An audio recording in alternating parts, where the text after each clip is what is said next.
All right, we're going to dive into another post-tribulation review. In this video this time is by Zac Poonen from India. So we'll jump into this. Before we get started, make sure and subscribe to this channel. And then let me know in the comments where you're from. And let me know if you're post-trib, pre-trib, mid-trib, pre-RAS, some kind of a hybrid. What are you? Are you an alien? What's going on with you? Where are you from? Let's just jump into it. It's a short video. It's only like 11 minutes, so let's just dive right in. Let's go. Post-tribulation rapture, Zac Poonen. Here is where I must tell you that evangelical Christians have differences of opinion, and that is concerning whether Jesus Christ will come secretly for the church before the 7-year period of great tribulation. I kind of wish I had my script. I don't know where it is. Let me see if it's here.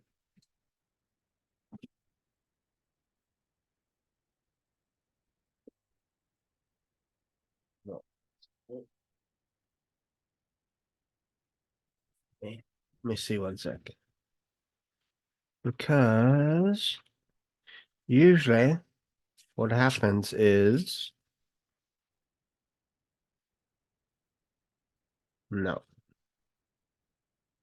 Oh yeah.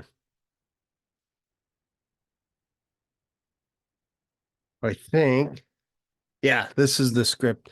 Usually people talk about, if they're talking about post-tribulation, they attack. Before they get to the post-trib, they got to attack the pre-trib. For some reason, they can't just talk about their, like if I talk about pre-trib, I just talk about pre-trib. And it's pretty straightforward. It's before Jacob's troubles, before the 70th week of Daniel. It's the secret rapture. They attack the pre-tribulation rapture first and foremost before they defend their position. That's how they defend it. That's how they do it. They attack. So usually they go, there's no secret rapture, which he just mentioned. After those days, after the tribulation, it wasn't until the 1800s. Noah had to go to the flood. He wasn't raptured. Lot wasn't raptured from the earth. The Bible doesn't say Enoch went to heaven. Elijah didn't go to heaven.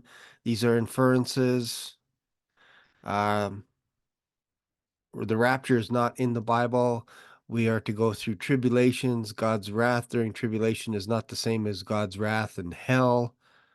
Believe in a rapture, being snatched away will cause the great falling away. So if you believe that Jesus Christ can come at any time, you're just making sure your heart is right, edifying the church, going to church, reading your Bible. That will cause the great falling away. It's the last trumpet. When is the last trumpet? It's the last one, is usually how they joke. There's no secret snatching. These under the end will be saved. And then they talk about Corrie ten Boom, always Corrie ten Boom somewhere in their thing, saying that people are saying that persecution wouldn't come. It happened. So then they don't believe in a rapture. And I'm like, okay, it's ridiculous because nobody ever said that there wouldn't be persecution by man. But that's different than God's wrath. Yeah, so China got persecuted by the bad people, so there's no rapture. The rapture is up and down. They call it a procession. I call them the up and down society. It's not worth arguing about, is usually how they end it. They say we love our brothers and sisters at the pre-tribbers. Not worth arguing after they argue about it. It's not a salvation issue, they say, but then they say we're under a demonic stronghold for believing that Jesus Christ can come anytime. That's satanic. That's what they say. It's weird. As long as you're prepared to face the Antichrist, they want to face the Antichrist so bad. They can taste it. All right, so let's continue. And then come publicly to the earth. I think about 90% of believers, born-again believers, and perhaps most of you believe that Jesus Christ will come 7 years before as soon as the tribulation starts, and secretly rapture the church. Bingo. Yes, 100%. Notice how he said 90% or most Christians believe that. So it's weird that these fringe people, if you will, on the fringe that go against the majority of what Christians believe. We believe we go to heaven. They don't want to believe that. I'm telling you, they don't want to believe we go to heaven. It's very strange once you start breaking this down. They don't believe we're going to heaven because they can't wrestle the idea. They can't understand the idea that Jesus is on a white horse coming down from heaven with the armies behind him. They don't talk about that. Instead, they make up something saying we're going up and we're guiding Jesus Christ down to earth. We're helping him find Jerusalem because it's been 2,000 years. I believed it too as a young Christian because I was taught that. But as I studied the scriptures carefully, honestly, I discovered it's not true. I searched the scriptures, the New Testament. I could not find one verse. I studied it for 50 years that taught that. That's a problem. Studying the scriptures and you don't see the rapture in there. Wow. I discovered it was a teaching of man that arose in England about 150 years ago. Nobody believes it in the persecuted countries like Boom.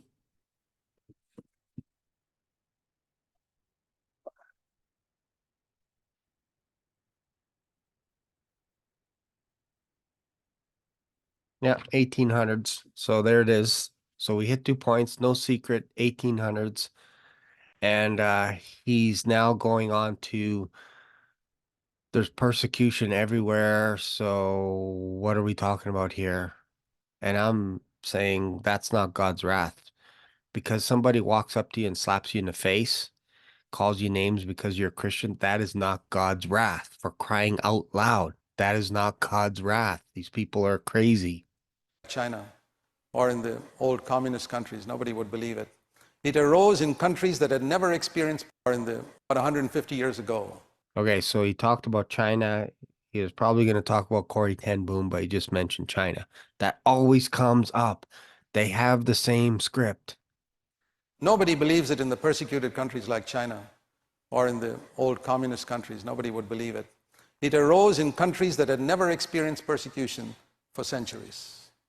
And it's a very comfortable doctrine. Many of you have heard of Corrie ten Boom.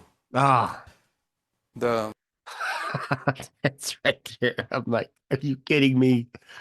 I thought maybe he wasn't going to do it, but I'm telling you guys, this is the greatest conspiracy ever. They all share the same script. They probably do a screen share. They email each other. They tell you the same thing. 1800s. It's not taught in the Bible. The rapture's not in the Bible. Look at Corey Ten Boom. Let's just listen. Dutch lady who was imprisoned in the Nazi concentration camps and came out of it. She went to China and she met some of the pastors after the communists had taken over. And they told her the reason why many Christians lost their faith and forsook Christ was because the missionaries never told us that we would go through tribulation and persecution. Well, that's their fault. I don't know where they get that from, that there's no such thing as persecution or tribulation. I think that's silly. This is grade 1 level stuff. We're talking about grade 1 level stuff. Jesus said they will hate you because they hate me. That's persecution by man. That's not God hating you. That's not God unleashing 75-pound hailstones, decimating half the population of the earth. That's the wrath of God. So why are you mixing persecution with wrath of God? They always told us, Jesus will come and take you up. Take you up. We waited for Jesus to come, and instead of Jesus, the communists came.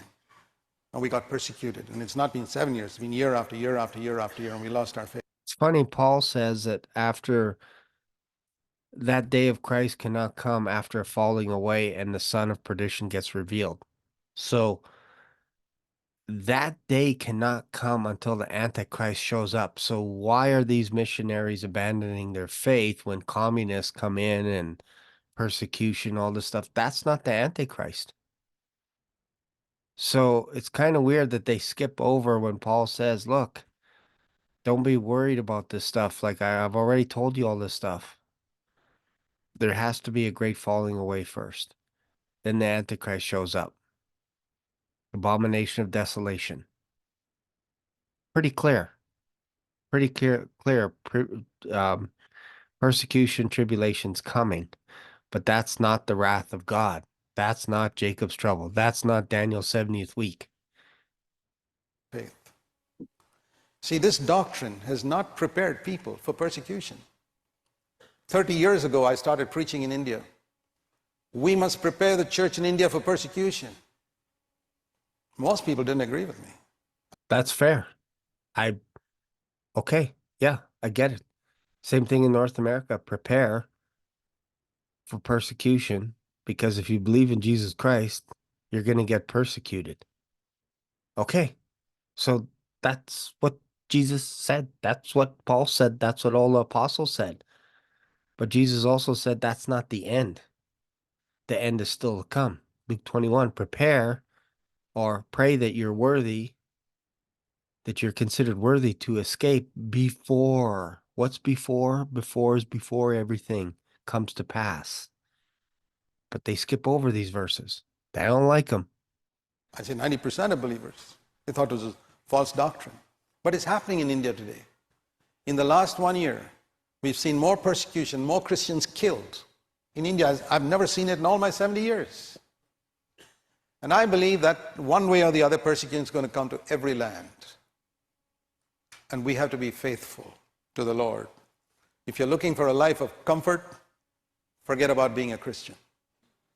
If you want to follow Jesus, remember what Jesus said in John 16:33. In the world you will have tribulation. But be of good cheer. Don't get discouraged. I have overcome the world. One last thing on that before. Again, I agree with this. Like, yeah, we're gonna have tribulation. Yeah, people are jerks. They're idiots. That's almost like saying, hey, you're gonna be in traffic, but you're never gonna get in a fender bender or you're never gonna get in an argument. Somebody's never gonna cut you off in traffic. It's weird. We're on planet Earth. Like it's a weird thing to say that people are like, oh, you told us there was not going to be any persecution because of our faith, so therefore there is no rapture. It's weird, man. Before I move on, what are the things that are going to take place when Christ comes? Let me show you 1 Thessalonians 4, verse 16. The Lord will descend from heaven with a shout, the voice of the archangel. Listen to all these things. The voice of the archangel, the trumpet of God, and we'll be caught up together to meet the Lord in the clouds. So here it is, the Lord coming in the clouds. Angels are being taken up from all parts of the earth. Trumpets. That is the coming of the Lord, which we know as the rapture, when Christ is going to come to take us. Now, keeping that in mind, when we turn back to Matthew 24, and in 1 Thessalonians 4, it doesn't tell us when it will happen. It tells us what will happen. But when you go to Matthew 24, Jesus tells us when it will happen. Now listen to this. Matthew 24 and verse 29. He's just spoken about the great tribulation in the previous verses. Verse 21, there will be a great tribulation in those days. And then, verse 29, immediately after the tribulation, not before, immediately after the tribulation, the sun will be dark and the moon will not shine. And then, verse 30, the Son of Man will appear in the sky. He'll come in the clouds of the sky. Verse 31, with the angels and a trumpet, and the elect will be gathered together from the four winds. Did Jesus know what he was talking about? As I read these words and I compared scripture with scripture, I said, how in the world did Christendom believe something else? An enemy has done this. 2 Thessalonians chapter 2. So that's Jesus coming down from heaven because Armageddon is about to take place because the Antichrist has gathered all the nations against Jerusalem.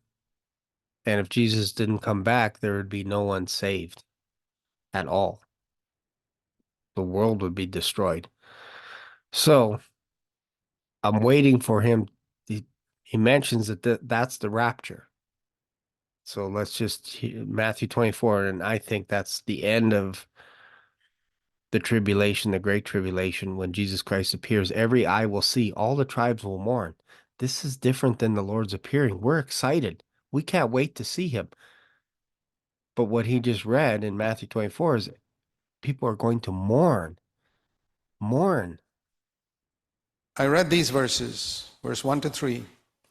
Brethren, with regard to the coming of our Lord Jesus Christ and our gathering together to him, our rapture. 2 Thessalonians 2, verse 2. Don't be shaken or composed or disturbed by a message as if it were from us. Verse 3, this is the verse I want you to see. 2 Thessalonians 2, verse 3. Let no one deceive you. I believe we need to hear that word. Let no one deceive you in any way, for that day will not come until there's this falling away, the apostasy, great falling away from the faith, and it's happening all around us today. And the Antichrist, the man of sin. That's not quite happening that way today. The Antichrist is not there, not here yet. And Paul is saying the day of Christ, that day will not come because they're like, oh, it's imminent. It's imminent. The day of Christ, as in where every eye will see the one that they had pierced and mourning. Paul's saying that day is not coming until we see the falling away first, the Antichrist being revealed, the abomination of desolation. Then that's not talking about Matthew 24, where it was all over and Jesus Christ is coming down, because in Revelation 19, we see the armies coming behind him and he's not by himself. So this Paul's just explaining, it's like the day of Christ, the day of the Lord, that day is not coming until this happens first.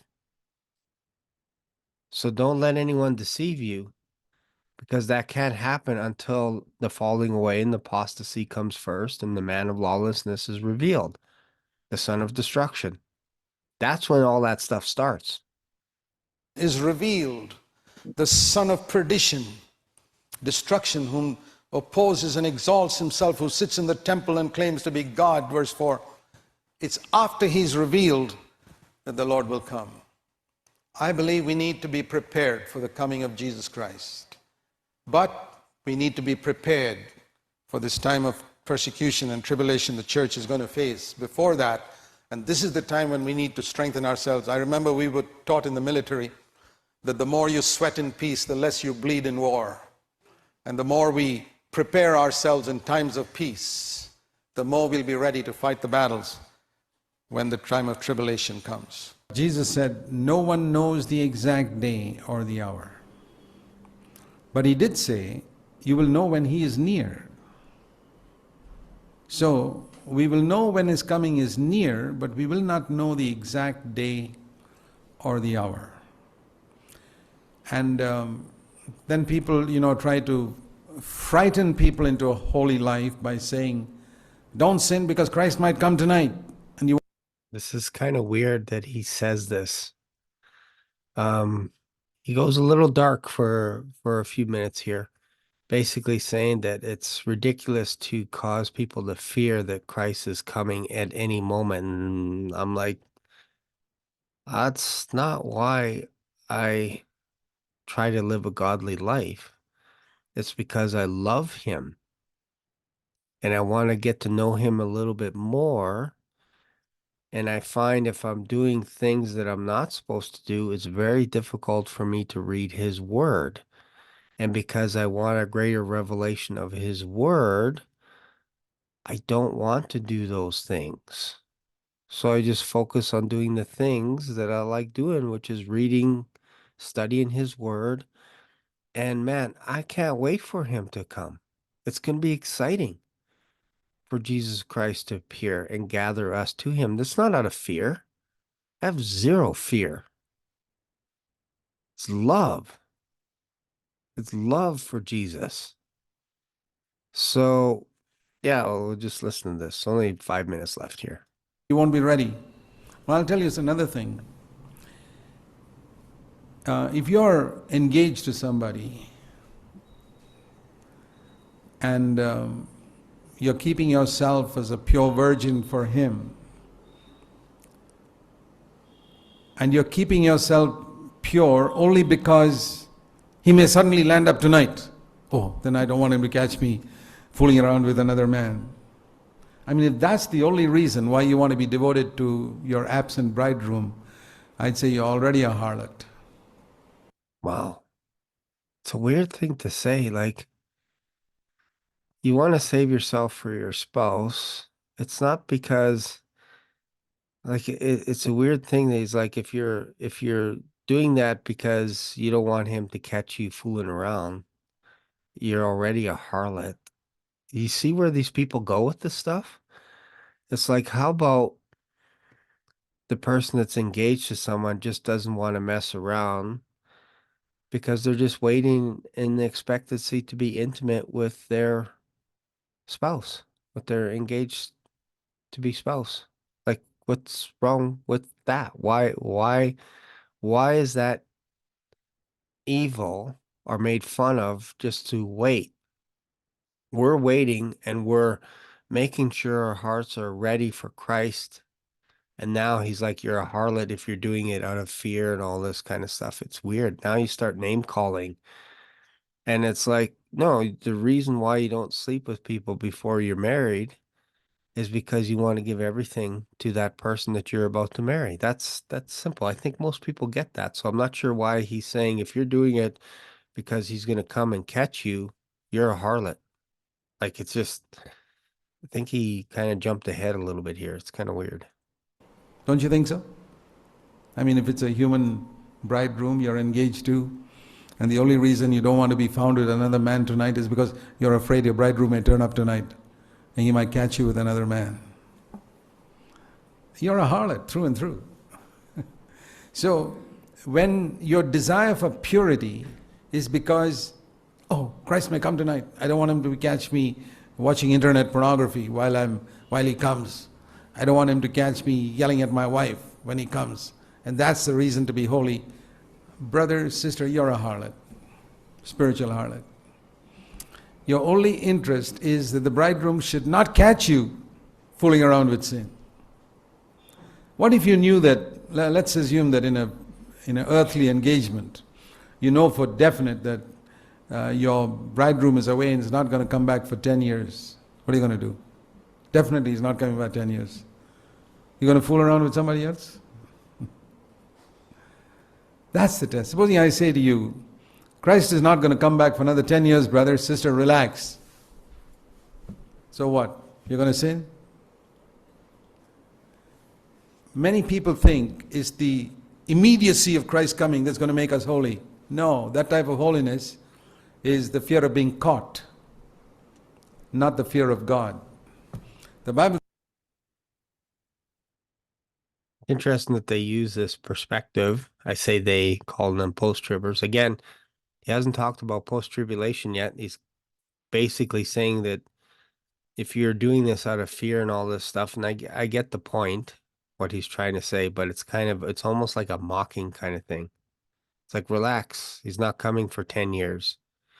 And yet we see in the Bible where Jesus said that he had a servant and his servant said, my master's not going to come for a while, starts beating his servants.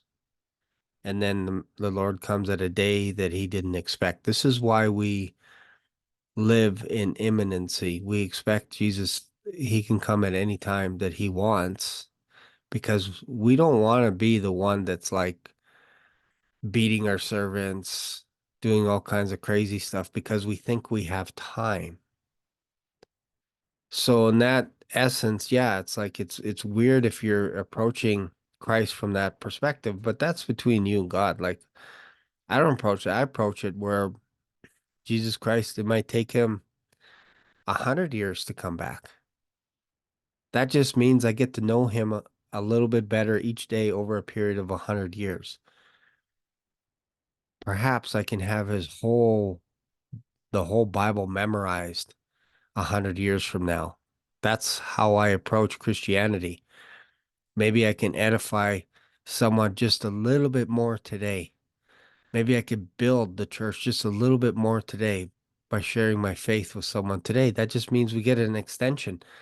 But I'm not promised tomorrow personally. So this is why I make sure my heart is ready every single day in case I'm not here tomorrow. I can't plan 10 years, 20 years in advance because I don't know where I'm going to be. We're not promised tomorrow. These guys seem to think that they have more time than they have. They think they have tons of time, and I'm saying no, you don't have tons of time. Like this guy could pass away tomorrow. We can pass away tomorrow. We don't know. We're not promised tomorrow. So that's how I believe we should live as Christians. Not out of fear, oh, I'm going to die tomorrow. No, it's like, hey, make this day worthwhile. Bible says in 2 Corinthians 7:1, we must perfect holiness in the fear of God, not in the fear of being caught. The fear of being caught, even a thief has, an adulterer has. Don't you think all adulterers in the world have a fear of being caught? Don't you think all thieves have a fear of being caught? Don't you think all murderers have a fear of being caught? Every sinner has a fear of being caught. That's not holiness. And I say to any of you, if you are trying to be holy because you're afraid you'll be caught, I want to say to you that holiness is counterfeit. You're not part of the bride because you want to be holy because Christ may come any moment. So that is not the motivation for holiness, certainly not for me. Jesus said, if you love me, keep my commandments. And it'll be sad, of course, if you're not ready when Christ comes. But if you've fooled around a lot with sin, and just at that particular moment when Christ comes, you don't happen to be sinning, you're sitting in church singing in the choir or something, you think that's going to make you holy? It's like, to use the picture of an earthly engagement again, supposing you've been constantly fooling around with other men, and then at the time when the bridegroom lands up, you happen to be not fooling around with anybody. Does that make you pure? Just think of that. Think of your relationship with Christ exactly like being engaged to an absent bridegroom who may come. And that's why I say the second coming of Christ is not the reason why you should live a holy life. No. He didn't say, I may come suddenly, so keep my commandments. No. He said in John 14:15, if you love me, keep my commandments. If you don't love me, don't keep my commandments. And I want to tell you in Jesus' name that if you keep God's commandments in your private life, you love Jesus. In your private life, in the areas of your life that nobody can see. If you don't keep God's commandments in those areas, you're a first-rate hypocrite. I want to tell you right now, you're part of Babylon the harlot, even if you sit in this church. All right. So I like what he said at the end. This is what I believe every day, that what you do in your private, that is where the rubber meets the road, in the secret place. That's how we pursue God. That's how we get to know him better each day. And notice, no defensive post-trib. Attack pre-trib. Attack people for wanting to make themselves pure for Christ. That is never wrong. I will never tell someone, hey, I will never say, hey, you're doing this out of fear, whatever it is, to be pure. It's like, it's weird. Instead, we should be encouraging each other, uplifting each other to run away from evil. It's not that you're going to get caught. We're forgiven. It's You don't want to taint your relationship. That's all it is. So that's why we run away from sin. It's that simple. The way this guy made it, it's almost like, hey, it's a weird thing, he's not coming for 10 years and whatever, just, relax. And it's like, what makes you so confident that you get 10 years in this life? What makes you so confident? We don't know where we're going to be tomorrow, so why not pursue him today as though he can come tonight? I don't see any harm, but notice they said that this is not a good thing, is to prepare for imminency. They don't like that. I'm telling you, they don't like it. They attack pre-tribbers like it's going out of style, but they can't defend their position. They can't. All they do is they use pre-tribulation rapture verses, 1 Thessalonians 4, and just as I described earlier, they mix it up a bit, and then they go, see, the rapture's after.